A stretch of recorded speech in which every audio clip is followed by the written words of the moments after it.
রাজ্যে এবার নতুন করে মিড ডে মিল প্রকল্পে কর্মী নিয়োগের অফিসিয়ালি বিজ্ঞপ্তি প্রকাশিত হয়ে গেল। 22/4/2025 নোটিশটি বেরিয়ে এসেছে। ইন্টারভিউর ভিত্তিতেই নিয়োগ করা হবে সম্পূর্ণ, কিন্তু আগে আবেদনটি কমপ্লিট করতে হবে 30/4/2025 মধ্যে। খুব শীঘ্রই তোমাদের এখানে জয়েনিং হতে চলেছে। প্রার্থীদের কিন্তু মিড ডে মিল প্রকল্পের আন্ডারে, পিএম পোষণ মিড ডে মিল প্রকল্পের আন্ডারে রাজ্যে আবারও নতুন করে কর্মী নিয়োগের অফিসিয়ালি বিজ্ঞপ্তি প্রকাশিত হয়েছে। সঙ্গে আবার বেরিয়ে এসেছে অ্যাপ্লিকেশন ফর্মটি পূরণ করে সুন্দর করে নির্দিষ্ট ঠিকানায় তুমি পোস্ট অফিসের মাধ্যমে কিংবা নিজের হাতে গিয়েও বিডিও অফিসে জমা করে দিয়ে আসতে পারো।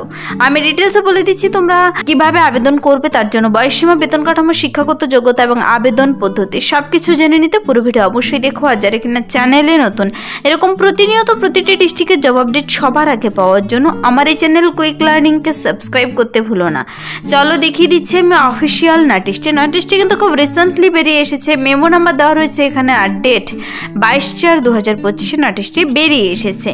অ্যাপ্লিকেন্টসদের ইনভাইট করা হয়েছে যারা কিনা এলিজিবল ক্যান্ডিডেট। তোমাদের আগে আবেদনটি করার পর ইন্টারভিউর জন্য তোমাদের ডেকে নেবে। এখানে নিয়োগটি করা হচ্ছে পিএম পোষণ কুকড মিড ডে মিল প্রোগ্রামের আন্ডারে, কিন্তু বিডিও অফিসের তরফ থেকে এখানে অ্যাসিস্ট্যান্ট অ্যাকাউন্টেন্ট পদে নতুন করে আবারও কর্মী নিয়োগ করা হচ্ছে। এখানে SC ST প্রত্যেকটি ক্যান্ডিডেট আবেদন করতে পারো, বলা নেই SC ST কিংবা জেনারেল আলাদা করে কিছু বলা নেই, সমস্ত ক্যান্ডিডেটরা আবেদন করতে পারো। প্রতি মাসের শুরুতেই বেতন রয়েছে 11,000 টাকা করে পার মান্থ তোমাকে কিন্তু দেবে। তো তার জন্য দেখো বলা হয়েছে লাস্ট ডেটের আগে আবেদনপত্রটি জমা করে দিতে। 30/4/2025 3টা PM পর্যন্ত আবেদনটি করার লাস্ট ডেট আর টাইম। এখানে সে নির্দিষ্ট বিডিও অফিসে তোমাকে জমা করতে হবে। প্রার্থীদের তোমরা নিজের হাতে গিয়েও জমা করতে পারো, কোরিয়ার কিংবা পোস্ট অফিসের মাধ্যমেও পাঠাতে পারো। তবে মনে রাখবে সানডে স্যাটারডে গভর্নমেন্ট হলিডেগুলো বাদ দিয়ে এখানে আবেদনটি জমা দিতে হবে।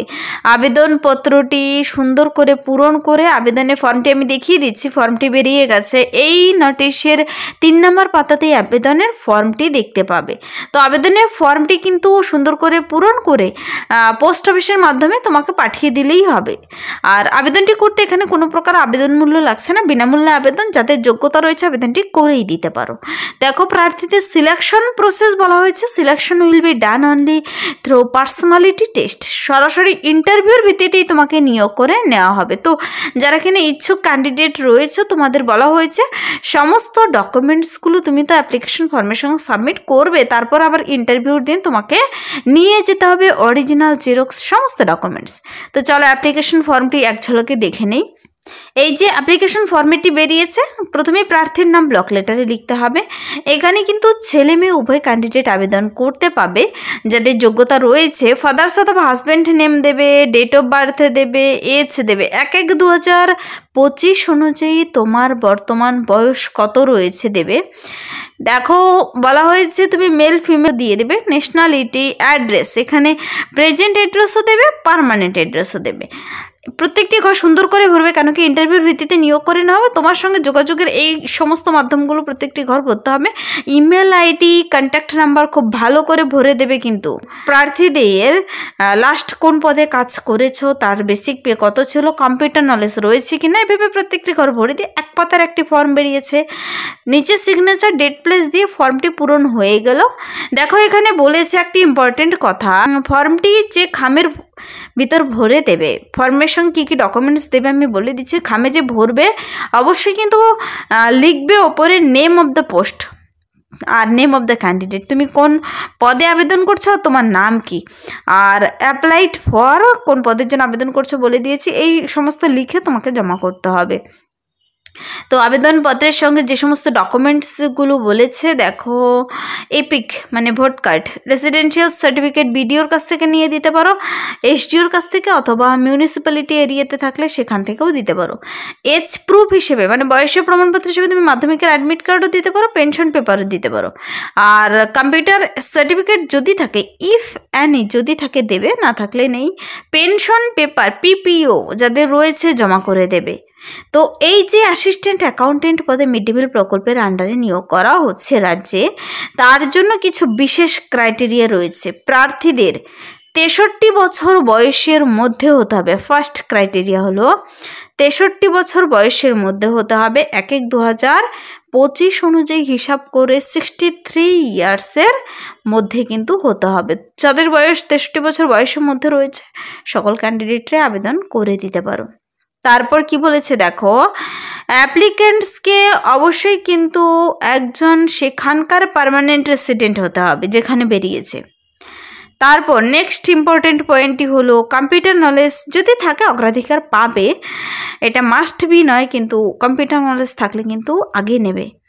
ক্যান্ডিডেট যারা কিনা must be a retired government employee, মনে রাখবে ক্যান্ডিডেট সেই সমস্ত ক্যান্ডিডেটদের নিয়োগ করা হবে যাদের কিনা একজন যারা রিটায়ার্ড গভর্নমেন্ট এমপ্লয়ি, সে সমস্ত ক্যান্ডিডেটরাই এখানে আবেদনটি করতে পাবে। তো কিছুদিন পরপর কিন্তু এরকম মিড ডে মিল প্রকল্পের আন্ডারে কর্মী নিয়োগ করা হয়। যারা কিনা রিটায়ার্ড গভর্নমেন্ট এমপ্লয়ি তাদের জন্য কিন্তু প্রচুর ভ্যাকেন্সি বেরিয়ে আসে ওয়েস্ট বেঙ্গলে। প্রত্যেকটির আপডেটস পেতে চাইলে কমেন্টসে জানাবে তুমি কোন ডিস্ট্রিক্টে বাস করছো। যদি তোমার ডিস্ট্রিক্টের জব আপডেটগুলো পেতে চাও কমেন্টসে জানাবে। তুমি তোমার ডিস্ট্রিক্টের নাম যখন সেখানেও প্রকাশিত হবে আমি জানিয়ে দেবো এই চ্যানেল থেকে সবার আগে। তো দেখো বলা হয়েছে last date of submission of application 30/4/2025 3টা PM। এই ঠিকানায় আবেদনপত্র জমা করতে হবে। আবেদনপত্র জমা দেওয়ার ঠিকানা ডিটেলসে দেখে নাও। Office of the block development officer, Sarenga development block, district Bankura, except Saturday Sunday government holiday, এই দিনগুলো বাদ দিয়ে তোমাকে জমা করতে হবে। Application may be sent through post, courier, by hand. Application received after the last date and time will not be entertained. যদি তুমি সেই লাস্ট ডেটের মানে হাতে তো আর কিছুদিন সময় রয়েছে 30 তারিখ পর্যন্ত, সেই ডেটের মধ্যে যদি না পৌঁছায় তবে কিন্তু তা ক্যান্সেল হয়ে যাবে। তো সিলেকশন করে নেওয়া হবে পার্সোনালিটি টেস্টের মাধ্যমে। সেই ব্লক ডেভেলপমেন্ট অফিসে সারেঙ্গা ব্লকেই তোমাকে ডেকে নেবে ইন্টারভিউর জন্য। আর প্যানেল হবে, প্যানেল করে ফার্স্ট সেকেন্ড থার্ড এভাবে কিন্তু ইন্টারভিউর ভিত্তিতে নিয়োগটি করা হবে। প্রার্থীদের এই নোটিশটি বেরিয়ে এসেছে কিন্তু government of West Bengal office of the block development officer Sarenga বাঁকুড়ার তরফ থেকে। যার ডিটেলসে জেনে নেওয়ার জন্য এখানে নোটিশে একটি ইমেল অ্যাড্রেস দেওয়া রয়েছে, দুটো ইমেল অ্যাড্রেস তুমি মেল করে জেনে নিতে পারো ডিটেলসে। নোটিশটির মেমো নাম্বার ওপরে আর ডেট দেওয়া রয়েছে। মনে রাখবে যে পদের জন্য নিয়োগ করা হচ্ছে কুকড মিড ডে মিল প্রোগ্রামের আন্ডারে সারেঙ্গা ডেভেলপমেন্ট ব্লকে নিয়োগ করা হচ্ছে অ্যাসিস্ট্যান্ট অ্যাকাউন্টেন্ট পদে। প্রতি মাসে 11,000 টাকা করে পার মান্থ স্যালারি রয়েছে। 30/4/2025 আবেদনের লাস্ট ডেট। সরাসরি ইন্টারভিউর ভিত্তিতে নিয়োগ করা হবে, কোনো প্রকার রিটেন এক্সাম নয়, আর কোনো আবেদন করতে আবেদন মূল্যও লাগছে না। যাদের নির্দিষ্ট যোগ্যতা রয়েছে আবেদনটি করে দিতে পারো। তোমরা এই নোটিশের 3 নম্বর পাতাতে অ্যাপ্লিকেশন ফর্মও পেয়ে যাচ্ছ। যদি ফর্মের ডাইরেক্ট লিঙ্ক পেতে চাও কমেন্টসে জানাবে, তার লিঙ্ক আমি ভিডিও নিচে ডেসক্রিপশন বক্সে দিয়ে রাখবো। অথবা তুমি বাঁকুড়া ডিস্ট্রিক্টের অফিসিয়াল ওয়েবসাইটে গিয়ে নিজেও ডাউনলোড করে দেখে নিতে পারো। bankura.gov.in লিখে গুগলে সার্চ করবে, নোটিশ অপশনে মানে রিক্রুটমেন্ট অপশন নোটিশ অপশনে যাবে, সেখানে গেলেই নোটিশটি দেখতে পাবে। আর ডাইরেক্ট লিঙ্ক পেতে চাইলে কমেন্টসে জানাতে ভুলবে না। এই ছিল এই মুহূর্তের একটা ইম্পর্টেন্ট সাবজেক্ট। যদি ভিডিওটি ভালো লাগে লাইক করে দেবে, বন্ধুদের সাথে প্রচুর শেয়ার করে দেবে। আর আমার এই চ্যানেল কুইক লার্নিংকে সাবস্ক্রাইব করতে ভুলবেন এরকম প্রতিনিয়ত প্রতিটি ডিস্ট্রিক্টের জব আপডেট সবার আগে পাওয়ার জন্য। আজকের জন্য এতটুকুই, দেখা হবে নেক্সট ভিডিওতে। Thank you.